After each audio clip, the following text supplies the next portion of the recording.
Поплавени подвозници, заглавени автомобили. Пријавени се и паднати дрвја, поплавени подрумски простори и останати штети на повеќе локации. Најмногу дожд, 74 литри на квадрат наврна во Скопско Срешево, пошто следи газибаба со 44.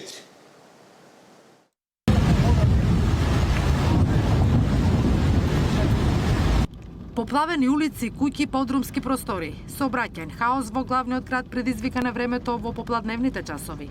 Од Центарот за управување со кризи информира дека поплавени се 2 подвозника, каде има заглавени коли, кај кружниот тек во општина Бутел и Киселавода, 3 кружни текови, кај Истгејт, кај Мотоцентар и Цементара, како и кај Железара. Поплавена е и улицата Јордан Мјалков. Од СУК информираат дека во Киселавода, Автокоманда и Чаир поплавени се дел од куќите, подрумите и гаражите, а имало и пријава за поплавен магазин во Чаир и приватна фирма во Киселавода. Во Ману под вода се подрумските и гаражните простории, а вода навлегла и во главниот хол и амфитеатарот. Граѓаните се револтирани, не можеа да стигнат до заканата локација и по неколку часа. Виновни сме сите ние, бидејќи градов го направивме, да не може да се мрдне никаде. Еден дожд цел град да го парализира е срамота за еден град што е проектиран за пола милион жители, со милион да живеат, не е нормално, физички не е нормално. 40 минути само за партизанскиот. Ни една шахта не функционира, поплави под секој подложњак и заради тоа се стварат гужви. А колку време патувате сега? Има застој? Само се вртиме округ, не знаме од кај да одиме, сат време овдека се вртиме. Дел од граѓаните и фирмите сами ги чистат шахтите, за да стане проводен сообраќајот. Колку време чистите? Едно 3 сати има. А што мислите, кој е проблемот? Порен дожд, што друго да кажем. Слаба канализација, одвод, довод, све слабо е. Од град Скопје информираат дека кризниот штаб и екипите на јавните предпријатија се на терен и цела ноќ ќе бидат на располагање каде што има потреба. Во моментот се наоѓам на една од најкритичните точки по обилните врнежи и невремето кое што го запати градот Скопје, тоа е кружниот тек кај Истгејт, како што може да забележите веќе стабилизирана состојбата овде. Покрај во Скопје, поплави има и во Куманово, Велес, Радовиш, Струмица, Кавадарци, Свети Николе. Регистрирани се поплавени потруми, паднати дрва, електрично броило, паднати жици и бандери, а во Полошкиот регион, во село Нераште, поплавени се неколку куќи и предизвикана е значителна материјална штета. Се работи на расчистување на состојбата и формирана е комисија за проценка на штетите, велат од СУК. Наташа Мерсовска, Сител телевизија.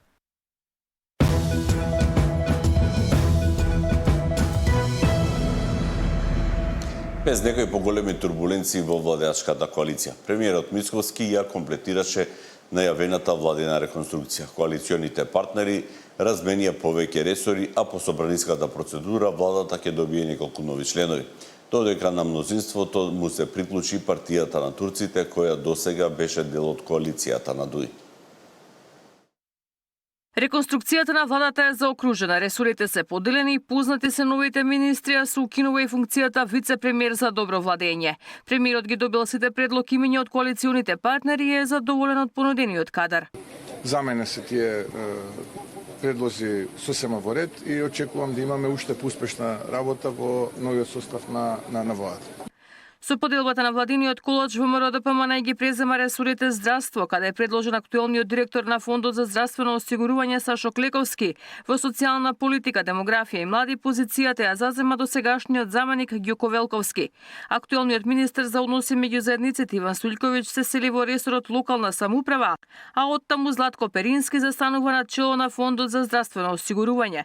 Ерџан Димир ќе биде министер задолжен за имплементација на стратегијата за инклузија на ромите. Со реконструкцијата, Демократската партија на турците станува нов партнер во владата и добива министер без ресор. ВРЕН добива еден вице-премиер и 3 нови министерства за правда, култура и односи меѓу заедниците.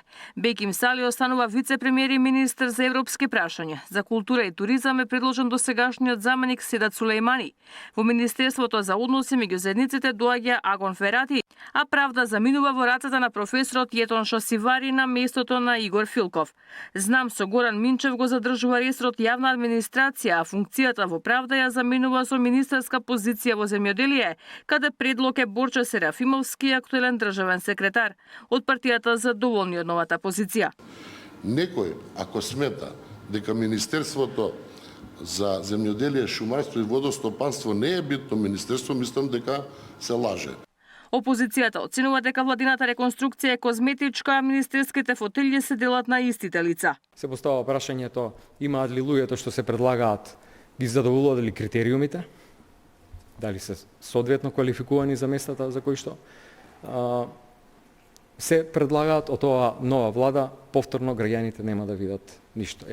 Предлогот за новиот состав на владата се очекува да биде испратен во собрание до петок, а изгласан до средината на следната недела. Ивана Соколовиќ, Најдова, Сител телевизија. За разлика од реконструкцијата која мина без проблеми, измените на изборниот законник заглави уште на самиот почеток. Ова е едно од малкуте законски решенија за кое деловничката процедура во собранието дозволува да биде блокирано со филибастеринг, па опозицијата не чекаше многу. СДСМ поднесе 10.000, а Левица уште 3.000 амандмани, што значи дека измени во овој формат нема да има. Главен проблем е диаспората. Нема договор за изборниот законник меѓу власта и опозицијата и покрај тоа што станува збор за измени, кои се дел од реформската агенда. Камен на сопнување останува електронското гласање на диаспората. Тоа не е прифатливо ниту за СДСМ на Филипчот, каде поднесоа 10.000 амандмани, ниту за Левица на Пасиевот, каде поднесоа 3.500 амандмани. Комисијата за политички систем, иако ја почна работата и го изгласа дневниот ред, беше прекината. Нејзиното продолжение, речи си е известно, нема да се одржи. За дневниот ред сепак гласаа пратениците од опозицијската ДУИ. Предходно премиерот Мицкоски потврди дека власта е подготвена да ги прифати сите забелешки на СДСМ, Левица и ДУИ во делот на финансирањето на кампањата за писниците од гласачките места, глобите за негативна кампања на социјалните медиуми. Првата дилема, немам намера да се кандидирам 2029-та, која ќе ми заврши мандатот како председател на владата, се враќам на факултет. Второ, кога зборувам за прифаќање на нивните предлози, се што ќе предложат, се ќе им прифатиме, освен гласањето на диаспората. И трето, мораме сите заеднички, бидејќи сите го правевме, да се подпишеме како поднесок на истиот тој закон. За Филипче пак токму електронското гласање на диаспората отвара сериозни сомнежи за нерегуларности во изборниот процес, кои СДСМ нема да ги дозволи, затоа го блокира изборниот законник. Ако имаме сомнеж дека нешто може да го поремети нашиот изборен процес, зошто да се брза? Дотолку повеќе што изборите нема се утре ниту на есен, во 2029 година се. За 3 години од сега. Еве нека се формира некоја работна група, експертска, повеќе политички партии и да се уреди тоа. Нека го тргнат тој член од законот, да се работи, па понатаму може повторно да се додаде во изборниот закон. Ако се осигураме дека тој систем е добар. Од Левица се сомневаат дека гласањето на диаспората намерно е вметнато за да настане блокада на изборниот законник. Е заговор против Левица на двете најголеми партии за да повторно останеме без државно финансирање, затоа што во ваков статус кво случај единствен кој губи е Левица, бидејќи остануваат непринципиалните правила на политичка дискриминација. Изборниот законник е едно од 4 законски решенија за кое е дозволено филибастеринг според новиот деловник. Катерина Нешкова, Сител телевизија.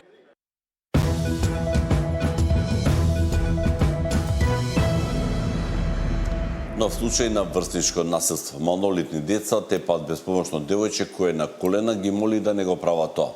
Голема група врсници од страна снимаат со телефоните и навиваат. Психолозите се загрижени. Се бара засилен надзор од полицијата и поголема посветеност од родителите. Ново, вознемирувачко видео со врсничко насилство се појави на социјалните мрежи. На снимката се гледа како група млади малтретираат малолетничка, додека врсничка и удира шамари и го влече девојчето за коса. Останатите, меѓу кои и момчиња, навиваат и снимаат со мобилен. Според објавите, настанот се случил во Скопски аеродром. На силу, на силу! Дарија. Не. Ајде! Ама кјутете да слушаме како ќе пука. Кјутете како ќе пука. Кјутете. Ајде.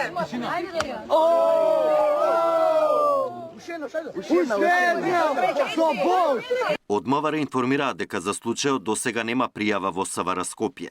Се преземаат мерки по допрен глас за утврдување на идентитетот на лицата и за целосно расчистување на случајот. Сите заеднички би требало да размислиме што е следното што можеме да го направиме.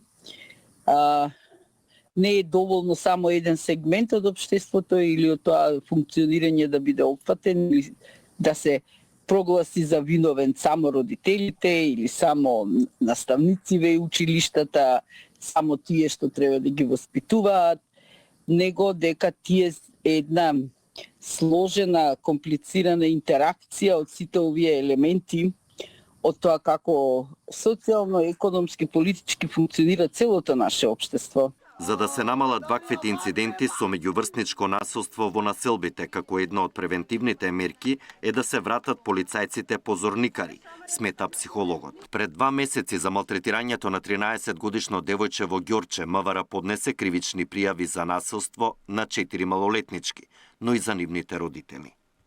Александар Динев, Сител телевизија.